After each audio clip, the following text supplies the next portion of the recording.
Welcome back, bow hunters. This is Ron with Stay Sharp Guide. Today we're going to look at the Crimson Talon Cleaver. Now, if this looks like deja vu all over again, it's because there have been quite a few heads that have come out since the Masai came out by Grizzly Stick that have made essentially the same head. Recently I did the Magnus, and as you can see, they just keep making the same heads under different names. This is the 200 grain version by Crimson Talon. So let's start by looking at out of the box sharpness, which I say in every video, that's just a snapshot in time. You open the package, what are you going to do? You're going to shoot this thing into your target, sight it in, tune it for your setup, which will dull it, and then you're going to have to sharpen it. And that's what we're going to talk about. Then you're going to shoot an animal with it, plow it into the dirt, and you're going to have to sharpen it. So get good at sharpening. This blade has what appears to be a black oxide coating on it. We're going to get rid of all of that. Part of our burr breaking is dealing with the back side. I don't know if we can see it here. There's a little bit of a line where they did some burr breaking. That's what that white line is after they've sharpened it, but they didn't want to upset their coating. So they just broke off the burr on the backside. So let's look at out of the box sharpness and see what we get for a score on this head.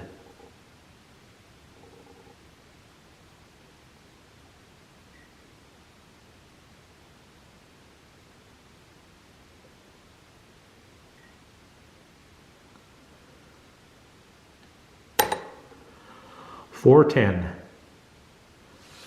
So that is going to need some work to make it hunt ready. I contend that a blade is hunt ready when it's at a score of 200 or lower.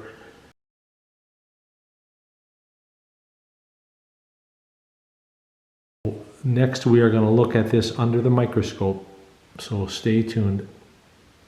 So right off the bat I can see that there is a lot of burr that was not taken off. Here you can see two areas of visible burr, which is why it tested the way it did. Yeah, there's some definite issues here that we'll need to address. There's a big chunk of burr right there. That will kill you on the sharpening meter. And in animals, I mean, that won't cut anything. That's just rounded off edge. That needs to be corrected. So we've got our work cut out for us in addressing these issues on the blade. And that's what we'll talk about next. As you can tell from that microscope video, the edge has some issues. And they can be seen as the white dots or that black edge that's showing up here. Now, I don't mean to disparage this head or this company. If you took this out of the package and you put it through the heart of an animal, it's going to kill it, no doubt. Shot placement trumps everything. But you bought the head, you want it to be as sharp as possible after you've used it or after you've practiced with it. So let's talk about sharpening. Now, in this case, if I put it in the guide, this is the C kit, if I put it in the guide and used the third position down, that would closest match the factory bevel. But as I do that, right there, I'm going to hit the ferrule right here. Your two options are remove the two screws, take the blade off the ferrule, put the blade back in the guide without the ferrule, and you could get as close as you would like to the factory bevel. But I'm going to try to prove a point here. I'm going to go up to the second position, and I'm going to be a bit steeper than the factory grind. Not much, but I'll miss that ferrule and prove that even steep edges can be incredibly sharp. First thing I want to do is color up the edge so we can see our wear. Now, one of the benefits of single bevels that are steeper is less edge roll. This is about a 25-degree bevel. That will not survive well on a heavy bone hit, and certainly won't survive well when you hit the dirt and you hope to pass through. I've proven time and again that low angle single bevels suffer from edge roll or plastic deformation, where the edge gets all jaggedy and ragged after a heavy bone hit. And the selling point of single bevels is, hey, we split bone. Well, if the edge hits its first bone and gets all chattered up and rolled, and I'm going to inset a picture of a cutthroat that I shot I believe it was a red stag. No, it was actually a giant Eurasian boar. And I'm going to show you what a 25-degree edge looks like after a heavy bone hit on a large animal.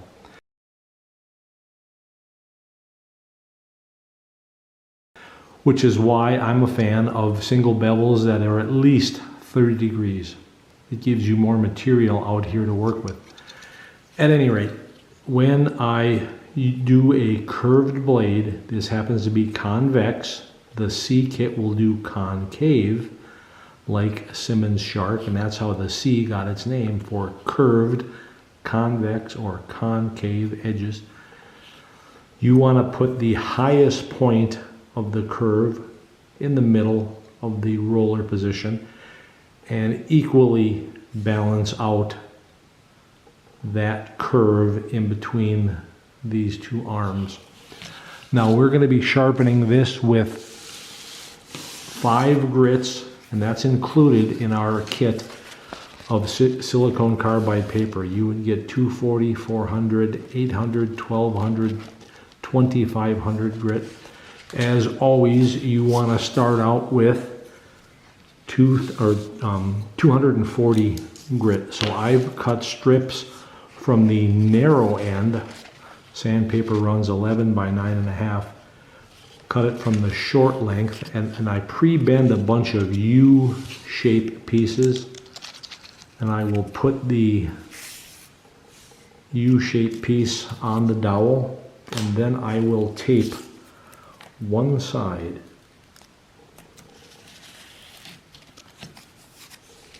And I will tape that to the dowel, and I will fold that tape over while pinching the silicone carbide paper on the other side.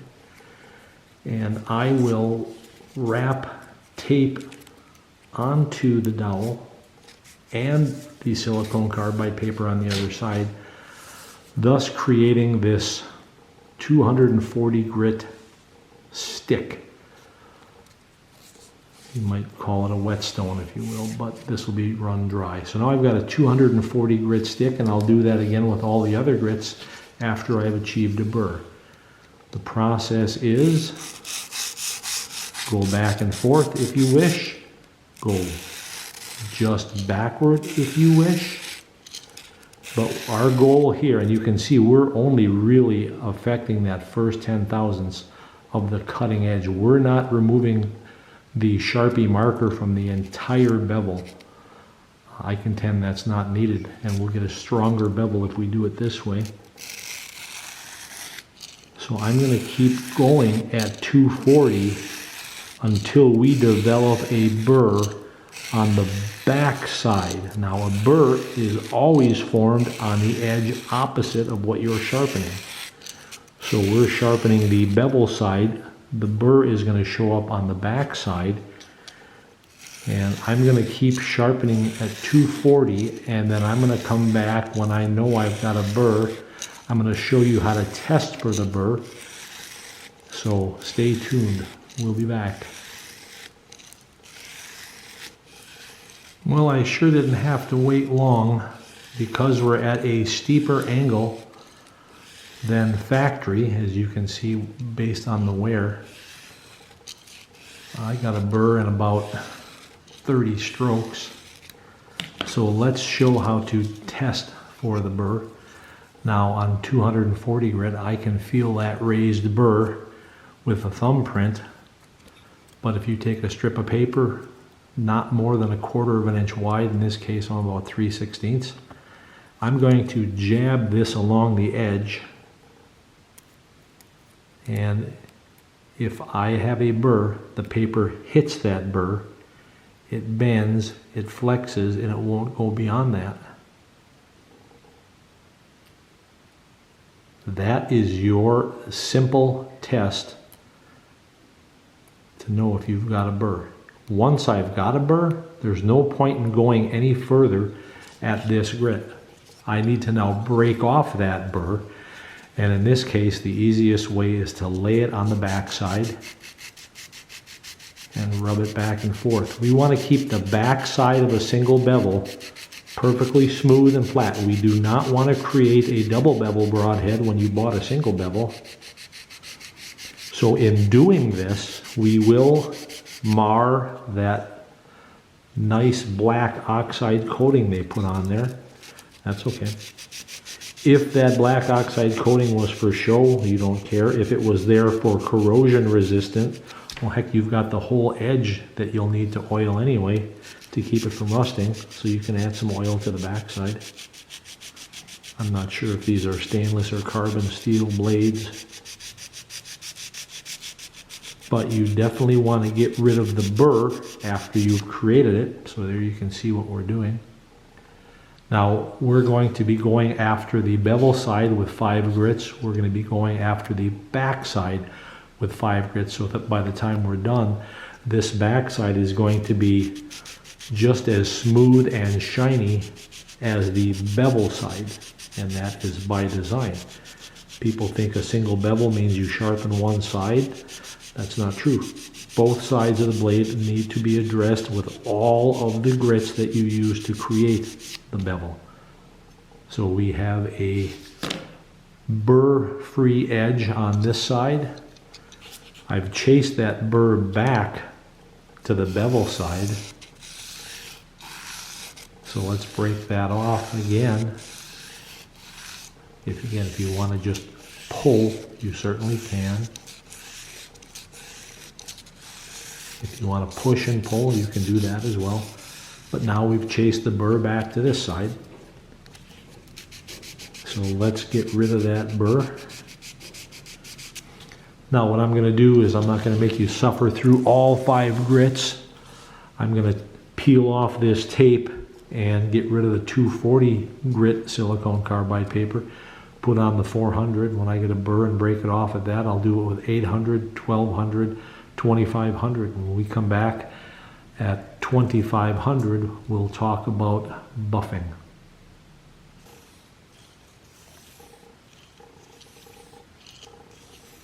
I've gone through all the grits now, 240, 400, 800, 1200, and now I'm at 2500 grit. And the final grit before buffing is looking pretty mirror-like, and so is the backside. Right, so there was a black coating. Now there is none, but that's because we've been using each grit to break off the burr. Both sides of the edge of this head are getting the same treatment. You can see the stick is getting, or the silicone carbide paper is getting nice and dark and black. That's the metal coming off. Now, I've broken the burr off. I'm going to go back and give it a few more insurance strokes. And by that I mean I'm going to ensure that I've gotten rid of the burr. You saw in the before video what burr looks like when it's on the blade. We want none of that. So we're going to do this side again, break off that burr. Then we're going to come back here again. Chase that burr to the flat side. A burr is like a thin wire paper clip. You can bend it back and forth, and then eventually it breaks. When it breaks off and you have that nice fresh edge, that's when you're at your sharpest. So at the final grit, certainly take that time to chase that burr away.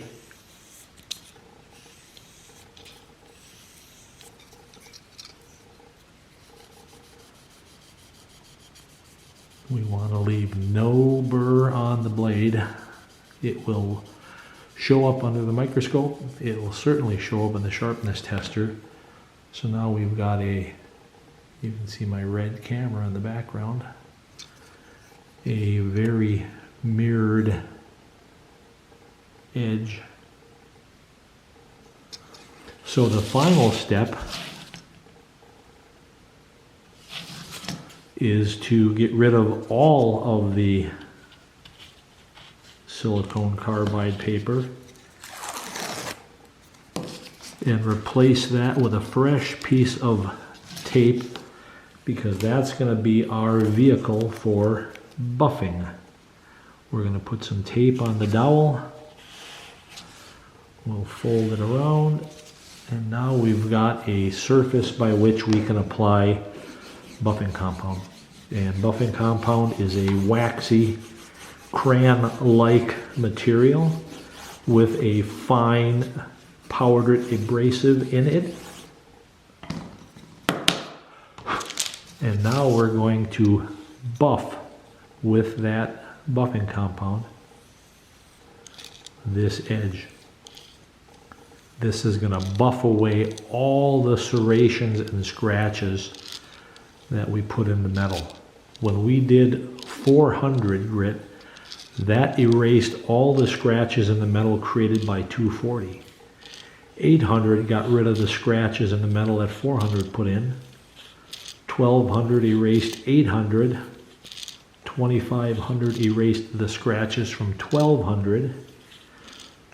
And while the scratches from 1200 are not very deep, this buffing compound is a finer grit and will smooth out, as if you're smoothing out a clay surface. It will smooth out those scratches or serrations in the metal, and you can see it's turning black. The same thing, we want to buff away the buffing burr, both sides of the blade, to get equal treatment. And we'll come back in here and we'll do that some more. And this edge becomes stropped, like you would hear the term a leather strop, or buffed. So when you get the C kit, you'll get this square dowel, you'll get a round dowel for concave edges, and you're going to get a super cut round file. Should you hit a rock or really damage it and you need to do some removal fast, that round file does a good job before you go to 240 grit. So you get the guide, square dowel, round dowel file, and one sheet each of the 5 grits. Now to do this head, I've used just one strip of silicone carbide paper, about 3/4 of an inch wide, to do this edge, so I haven't consumed much of that sheet at all. I'm going to keep going on this. Now you cannot overdo this. You can do this as much as you like. All you're doing is making that edge better. And I've tested non-buffed edges versus buffed edges, and I can say with quantifiable proof that a buffed edge is a sharper edge, which is why barbers strop a straight razor to make it shaving sharp. It definitely makes it better. Now let's look at the sort of finish. Can we see see? It's kind of tough to see here. Yeah, that's not working well. But there's the red camera you can see in the background. That is a mirror finish, which means the surface of that edge on both sides has a buffed finish. There's the camera. And that makes the topography of that line, that cutting edge, incredibly smooth. So I will buff some more, and then the next step will be to look at it under the microscope, as we did when we started out. And then we will put it in the sharpness tester. So stay tuned. Here is our edge now after all of the grits as well as buffing. No burr is visible. A perfectly straight, crisp line. So we did well. If you look at what I did, I'm going to move it now a little bit. Now you can see where their edge transitions. I'm going to see if I can focus. That's the transition, because I was a little bit steeper than the factory edge. And then if we keep going, we'll get to where their black oxide coating starts, right there. There's the black oxide coating. So we did a pretty darn good job.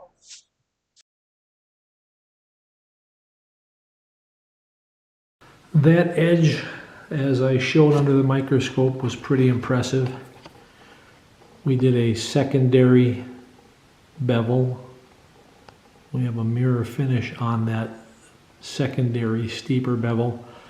And there is a real benefit in going steeper in that it will be stronger, more survivable, more durable. I went back and looked online at this line of heads made in Melissa, Texas. And I'm going to inset a picture here.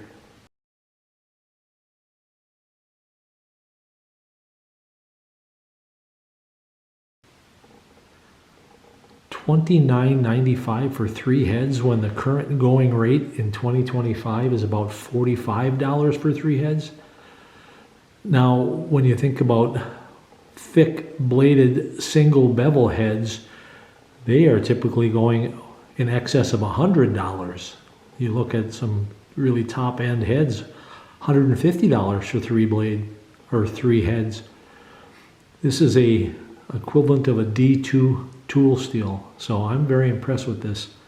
John Lusk tested the 125 grain version of this head. It performed outstanding. Then he took it on a pig hunt and shot a pig with it. So I'll link John's testing video for this head in the description below. But wow, I'm impressed. But let's see what our efforts got us for a score.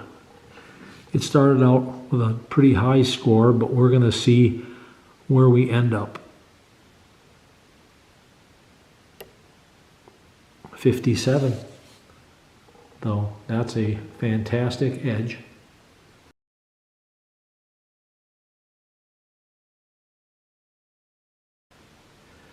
And certainly sharper than a razor blade. I'll inset a video of me sharpening or testing a razor blade on this device so you can see how it compares.